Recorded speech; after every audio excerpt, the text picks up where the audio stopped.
Hey guys, welcome back to our channel. Today we'll be doing a recap of the movie The Love Witch. Before getting into our video, subscribe to our channel to avoid missing updates. Spoiler alert. The film begins when, after the death of her husband Jerry, Elaine, a beautiful young witch, goes to Arcata, California, a town that tolerates witchcraft, to begin a new life. Elaine is strongly believed to have assassinated him. After a long drive, Elaine arrives at her destination, a Victorian-themed apartment owned by her mentor, Barbara. Trish Manning arrives as she tries to get her luggage out of the car, claiming to be the interior designer hired by Barbara to spruce up the apartment. Trish volunteers to accompany Elaine to a Victorian tea room downtown, where they quickly discuss the complexities of men. Elaine claims that she used to be clueless about what men wanted, but that since studying parapsychology, she has a much better understanding of them. She also discusses how she died when Jerry left but was reborn as a witch. Soon after, Trish's husband, Richard, enters the tea room and invites his wife out to lunch. But when he meets Elaine's gaze, he becomes starstruck. Later that night, Elaine performs a ritual in which she requests that her goddess send her a man who will love her. To cast her spell, she lies on a carpet with star symbols and repeatedly says, "Love me." Elaine goes to the local witch store the next day to sell her homemade soaps, voodoo dolls, and other items. Elaine heads to the park after the store owner reassures her that the items will most likely sell well. There, she meets Wayne, a literature professor at their local college. They proceed to Wayne's cabin, where she convinces him to swallow a hallucinogen-laced concoction. After the two have sex, Wayne gets emotional and possessive, which turns Elaine off. She doesn't want to sleep next to him that night, but she does make breakfast for him the next morning, and Wayne is still as grumpy as he was the night before. However, Wayne dies later that day, most likely due to the excessive amounts of hallucinogens that Elaine gave him. As a result, she buries him with a jar of her urine, some herbs, and a used tampon. Elaine returns to her apartment the next day, and Trish visits her to see how she's doing. Trish later reveals that she'll be in Dallas for a furniture convention, leaving Richard to fend for himself for a while.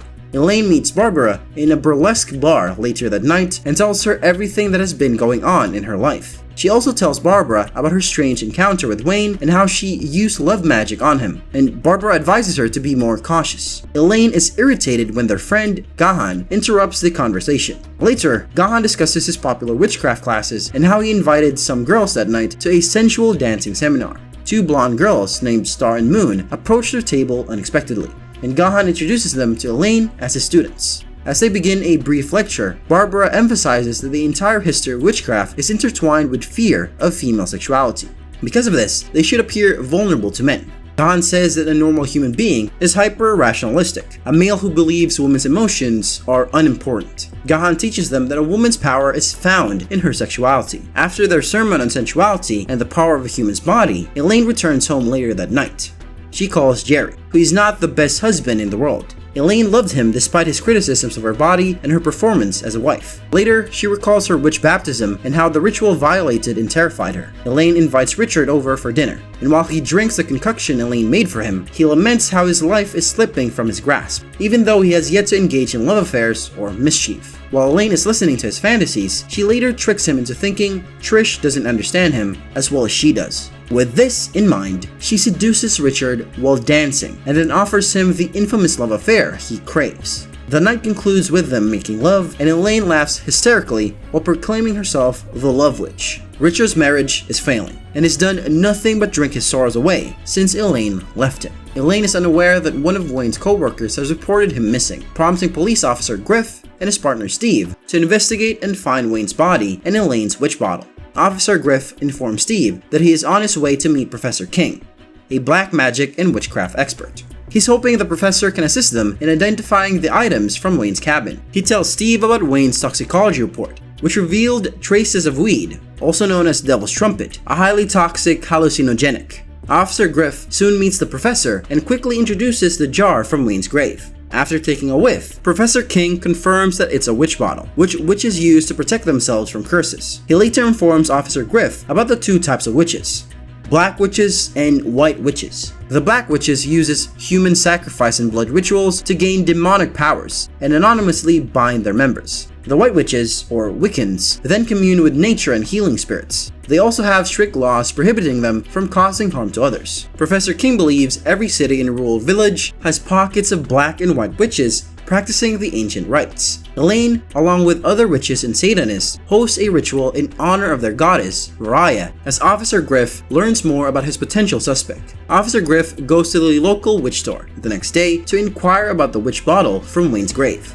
The store owner can't figure out who it's from, so she shows the officer a similar product from her shelf and tells him about Elaine when he asks who it's from. Officer Griff arrives at Elaine's door soon after, wanting to question her about the homicide case. Elaine's face is concerned, but she maintains her cool and even denies knowing Wayne. Officer Griff's questions, however, are becoming a little too intense for Elaine, so she flips the situation, portraying the officer as judgmental of witches. As a result, Officer Griff apologizes for offending her, and as soon as he sees Elaine's soulful eyes, he falls in love with her. Elaine shares his feelings for him and believes he is the guy of her dreams, even holding a mock wedding with her coven at a carnival.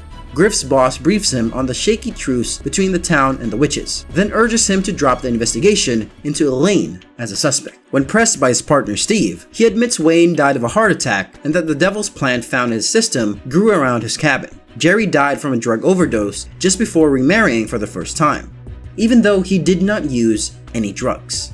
Meanwhile, a depressed Richard commits suicide in his bathtub, which Trish discovers. She invites Elaine to tea again, depressed, and tries on a ring Griff gave Elaine before their sham wedding, only to forget to return the band to Elaine. Trish chooses to leave the ring at Elaine's apartment, but while doing so, she comes into a shrine to Elaine's deceased boyfriends, one of whom is Richard. Elaine catches her, and the two fight before Trish departs with evidence linking Elaine to Richard.